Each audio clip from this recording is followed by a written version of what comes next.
কথায় আছে, ঢেঁকি স্বর্গে গেলেও ধান ভাঙে। আজকের আলোচনা হচ্ছে জোহরান মামদানিকে নিয়ে। তো ইনি কে? ইনি হচ্ছেন নিউ ইয়র্কের নবনির্বাচিত মেয়র। ইনি এখন খবরে কেন? কারণ তিনি উমর খালিদকে একটি চিঠি লিখেছেন যে আমরা তোমার ব্যাপারে ভাবছি। তো এই উমর খালিদকে, ইনি হচ্ছেন সেই মূর্তিমান যে সিএনআরসির সময় দিল্লিতে যে দাঙ্গা হয়েছিল, সেই দাঙ্গার একজন মুখ্য কারিগর, অর্থাৎ দাঙ্গাবাজ। এখন তাকে দাঙ্গাবাজ আমি এত সহজেই কেন বলে দিতে পারছি? কারণ হচ্ছে রতনে রতন চেনে, শুয়োরে চেনে কচু। আমি যেহেতু নিজে একজন দাঙ্গাবাজ, তাই আমি দাঙ্গাবাজদের খুব ভালো করে চিনি। তাই সার্টিফিকেট দিতে পারি যে উমর খালিদ একজন পাক্কা দাঙ্গাবাজ। তো এখন আজকের আলোচনা উমর খালিদকে নিয়ে নয়, আলোচনা হচ্ছে জোহরান মামদানিকে নিয়ে। তো জোহরান মামদানি এখন মূর্খ না খবর টবর পড়ে না, না মিথ্যেবাদী তা আমি জানি না, কিন্তু কথা তো কিছু উনি ভুল বলেছেন। উনি বলেছেন যে কোর্ট উমর খালিদের কথা শুনছে না, তার কোনো শুনানি হচ্ছে না, তাকে কোনো আইন ছাড়াই 5 বছর ধরে জেলে বন্দি করে রাখা হয়েছে। তাকে বেল টেল কিচ্ছু দেওয়া হয়নি, কারোর সাথে দেখা করতে দেওয়া হচ্ছে না। তো এরকম অনেক অভিযোগ করেছেন। এখন তিনি ইউএপিএ আনলফুল অ্যাক্টিভিটিস প্রিভেনশন অ্যাক্টের আন্ডারে তিনি জেলে আছেন।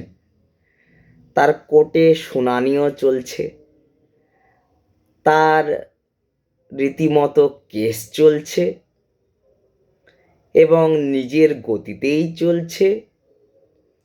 তাকে 2বার ইন্টারিম বেলও দেওয়া হয়েছে। তাকে তার ফ্যামিলির সাথে দেখা করতে দেওয়াও হয়েছে। তো এই কথাগুলি উনি জানেন না, না মিথ্যে বলছেন?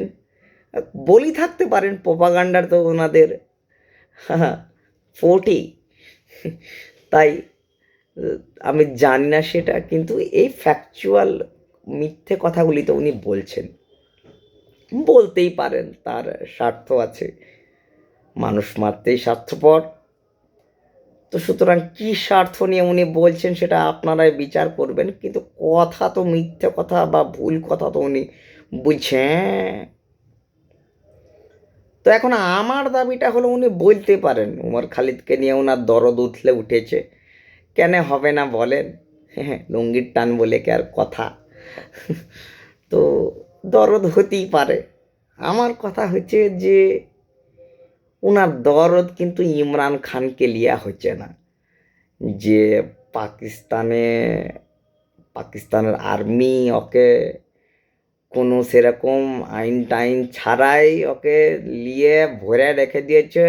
বেঁচে আছে না মরে গেছে কেউ কিছু জানে না, দেখা করতে দিচ্ছে না কেউ, কোনো খবর নাই, আছে ওখানে। ওনাকে নিয়ে উনি ভাবছেন না। এই যে আমাদের দীপু দাস মরে গেল, তারপরে তো খোকন, আরও দুজন, এতজন, মানে কি বলবো, দুঃখের ব্যাপার যে নাম কাউন্ট করা মুশকিল হয়ে যাচ্ছে। তো তাদেরকে নিয়ে উনি ভাবছেন না। তো তিনি এই যে অস্ট্রেলিয়ার বন্ডি বিচে যে ম্যাসাকার হয়ে গেল, সেটা নিয়ে উনি ভাবছেন না। উনি ভাবছেন দিল্লির দাঙ্গার কারিগর উমর খালিদকে নিয়ে। তো ভাবুন। তো এখন অনেকে বলবেন যে আমার খুব জ্বলছে যে নিউ ইয়র্কের মেয়র এখন ওদের হয়ে কথা বলছে, তো আমার খুব ফাটছে। তো না দাদা, আমার একদমই ফাটছে না। কেন ফাটছে না? কারণ ভারত মাতা কি জয়, বন্দে মাতরম, জয় হিন্দ বলি তো দেশের কথায় আগে ভাবব। তা আমাদের দেশের পার্সপেক্টিভে ভালোই হয়েছে। কেন হয়েছে বলি তাহলে সে কথা। একটা কথা মাথায় রাখবেন, যে বোম মারতে পারে না সে বোম বাঁধে, যে বোম বাঁধতে পারে না সে বোম বানানোর জিনিসপত্র কিনে নিয়ে আসে, যে কিনতে পারে না সে পয়সা দেয়, যে পয়সা দিতে পারে না সে ছবি আঁকে, যে ছবি আঁকতে পারে না সে মোমবাতি জ্বালায়। কিন্তু উদ্দেশ্য একটাই, বলা যাবে না। হ্যাঁ, ফ্রিডম অফ এক্সপ্রেশন, বাক স্বাধীনতা তো আছে আমাদের পশ্চিমবঙ্গ রাজ্যে, ধরেলেন। তো কেন আমি বুঝতে পারবো না, ঠিক আছে? তো ধরেলেন কেন এরা সফট, ওরা হার্ড। কেউ রক্ত বহাচ্ছে, কেউ রক্ত বহানোর জন্য ব্যবস্থা করছে। তো কেন সেগুলা বলবো না আমি আজকে, ধরেলেন। তো এখন এরা যেখানেই যাক, যে পজিশনেই থাকুক, এদের লয়ালটি একমাত্র নিজেদের আইডিওলজির উপর।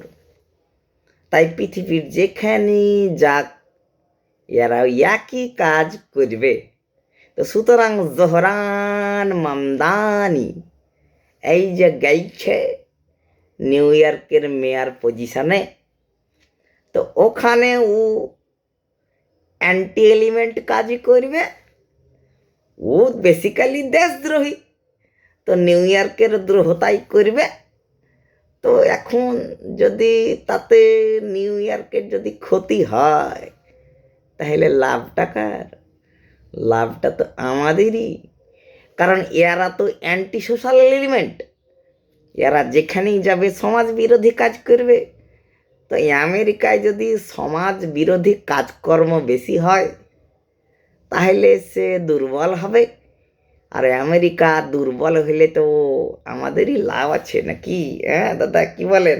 ভাইবা দেখবেন নাকি যেখানেই যায় ধান ভানে, যেখানেই যাক, প্রিন্সিপাল হোক মেয়র হোক একই কাজ করবে, মনে রাখবেন দাদা। আসি।